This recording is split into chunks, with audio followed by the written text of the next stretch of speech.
Hey, it's me, Mr. Guy again. In this video, I want to talk about something that's very important to the game development process. And keep in mind, in these videos, I talk about my experience. This isn't, I don't know, people could be doing all this stuff by themselves already. I don't know what the development process of other people is. I don't know how other people figure out which features to add, which features not to add. I don't know, maybe the things I'm talking about in these videos is like standard for game development elsewhere. I'm just sharing my experience and things that I've come to realize as I was working on games. So in this video, I want to talk about vetoing your own game ideas for the game, whether it's a small feature, whether it's a big feature, or anything in between. When you start working on your games, it's very easy to get caught up in this like cycle of, I want to add more stuff, right? Because at least for me it is. I don't know about you though. Maybe you're not that way, so maybe it's not a problem to you. So anyway, for me it's very easy to start wanting to add more and more features to a game I'm working on, right? However, regardless of whether you're me or not, there also comes a point in when you are designing a game, when you're writing down all the ideas on paper, hopefully, where you do not know whether those ideas are actually going to be any good until you actually try them. So there's theory, a game design document, and then there's practice, the actual game itself. What looks good on paper, in practice, sometimes is complete garbage. And I will bring an example. When I was working on Intravenous 1, I was thinking about adding a minigame for the lockpicking, which would be reminiscent of games like Splinter Cell, the first three, right? Where you start lockpicking a game, a thing pops up where it's like an exploded view of the lock, right? And you're like picking the lock, and like you can see the pick move and the tension wrench also being moved around, right? I was thinking of doing something like that. However, I decided not to because of a couple of reasons. Number one, the game was already highly dependent on player skill. What I mean by that is in Intravenous 1, there are no skills. There's like no aimbot, no nothing, right? It's not a role-playing game. So your skill as a player is directly proportional to how well you do in the game. So if you can aim well in a top-down game, if you can track targets and stuff like that, you're gonna have a much easier time playing the game than somebody who doesn't. That's like directly influenced by player skill and nothing else. Adding a lockpicking minigame to the game would have made the game a lot more unpredictable in, I feel like, a bad way, given how fast-paced and chaotic the game can be already. And it would have shifted even more focus on player skill and made the game even more frustrating to the average person playing the game. So that's reason number one. Reason number two is that, as fond as my memories are of Splinter Cell, the lockpicking minigame was never really anything special and has no depth to it mechanically. At least on PC, when you start lockpicking a game, you're supposed to, for each pin, you're supposed to find the exact key from one of your movement keys, right? So WASD. You're supposed to find one key that's designated for that particular pin, and you need to just keep mashing that button a couple of times until the pin is unlocked. Move on to the next pin, repeat the same process until the lock is finished. So that has no depth. You're just mashing the movement keys until you find the exact key which you're supposed to be pressing at, and just, repeat until open. There's no depth to it.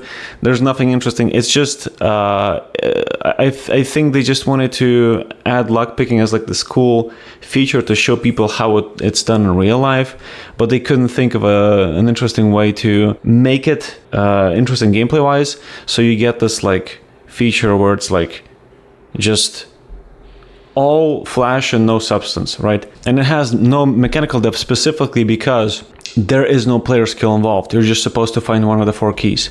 Take a game like the lockpicking minigame in Skyrim or Oblivion. Those games have a direct, it's directly related to player skill.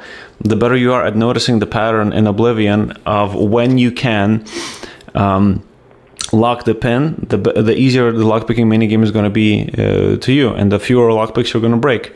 The better you are at finding the sweet spot in Skyrim, the easier it is going to be for you to lockpick locks, and the fewer lockpicks you're going to end up breaking. It's directly linked to player skill, with some help coming from the actual character skill. So that's the second reason I decided not to add a lockpicking minigame to the game.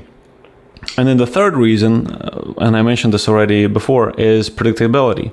I did not want lockpicks to be unpredictable in the sense that like you need to get somewhere, and there's a time window within which you can get somewhere undetected. But in order to get to that place, you have to pick a lock. You walk up to a lock, you press, you start the mini game, and you can't finish in time. You get detected. As far as I'm concerned, that's a bit of it would be too punishing, and in my opinion, that would be bad game design. So the obvious solution is to simply, in the first game, is to simply make it so that every door has the exact same amount of time necessary for picking the lock, and that's it. You start picking the lock, the character does it for you, he finishes, the door's open. It's that simple. Would it have been more fun to have a mini game? I'm actually not so sure, because this exact feature, this idea for a lockpicking minigame, I also vetoed it in my head, and it went through a process which I talked about in my previous videos, which is when I consider a game idea, I always internally in my head, I imagine myself doing the same thing 10 times, 20 times, 50 times, 100 times, 200 times. And then I ask myself the question, would it be fun the first 10 times, or would it still be fun after I've done it 100 times? If the answer is no, I'd not add that feature. Or I find some way to tweak it in a way that would make it fun, which is, in the case of lockpicking, which is to just not add any minigame at all and just to have it like as a timer-based action. Because if some feature is not fun, in my opinion, why bother adding it, right? I'm not playing games to interact with boring-ass minigames or minigames that drag on for too long, or minigames that I dread interacting with, right? It needs to be fun, plain and simple. So these are the reasons why I did not add a minigame for lockpicking to Intravenous 1. In Intravenous 2, you have a skill called Covert Operations, which influences how fast your character lockpicks doors. However, that's a character skill, that's not a player skill, and it should not be a player skill in my opinion. So that's the example. And then one of the reasons you might have noticed, I described the process using which I veto various game ideas that I get in my head for games that I make, right? So that particular process is specifically asking myself whether it's going to be fun to do the same thing 10, 20, 50, 100, 200 times. That's the process which I pretty much filter every single game idea through. And this process is really good at filtering out a lot of bad ideas that seem good on paper, but at the same time, it has the negative of filtering out potentially good ideas, because you cannot foresee everything as a game developer. Even your best judgment is sometimes not good enough or incorrect.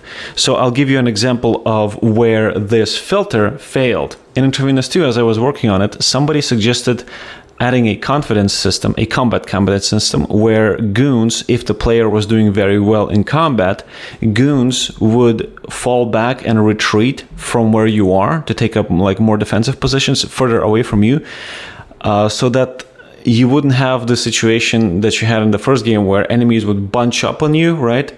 At the moment you made a lot of noise, and then you would basically fight all of them in one place. This filtering process failed in this case because when I thought about adding it, I thought that it would just be a different flavor of the exact same problem, which is I thought that enemies would bunch up at first, then they would start scurrying away as you did better and better, right? But they would still be concentrated in some part of the level. That's what I thought would happen. In practice, when I actually implemented the combat confidence system, it made combat way better, because now enemies were spread out in way more areas around the map, and combat didn't take place in one spot. And because of that, not only did combat become easier in a good way, right? You don't have the whole fucking map on you at all times, but also you see more of the map and interact with more of the level in combat. Right, so if let's imagine a level, right, that's split up into 4 quadrants, right? So without the system, you roughly would interact with combat in just one quadrant. But with the combat confidence system, enemies would spill over from this quadrant into this one, and then this one, and some of them would spill over into this one, right? And so you would simply see more of the level. So ultimately, this combat confidence system was a positive for the game, right? But the filter that I use for filtering out potentially bad ideas actually filtered out a good idea in this case. I still went through with it and I added it to the game, right? But if I hadn't, that would have been, me missing out on a potentially good idea. However, there's another aspect to this filter that I use. When I filter out some potential idea, right, I still think about that feature as I'm working on the game. And so with the combat confidence system, I thought about that feature for, I think, 5 to 7 days. In my head, I was imagining all the ways of how this feature would play out and how it would change the gameplay. And this is also an important part of filtering out bad ideas and deciding on adding good ideas. You need to actively imagine playing the game, how the game would play out with and without certain features.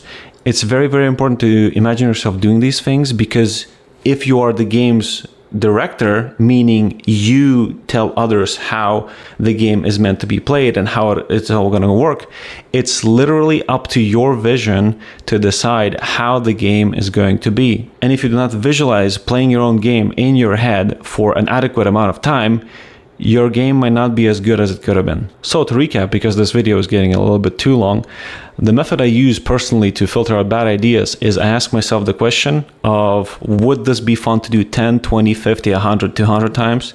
If the answer is no, I do not implement that feature. However, I also actively imagine myself playing the game with features that I considered not adding to the game for a long, long time after I decide not to add it to the game, to really sanity check myself whether or not refusing to add that idea to the game was a good one. And the combination of these two techniques, and again, I don't know whether it's me who does it or maybe everybody else does it, I have no idea.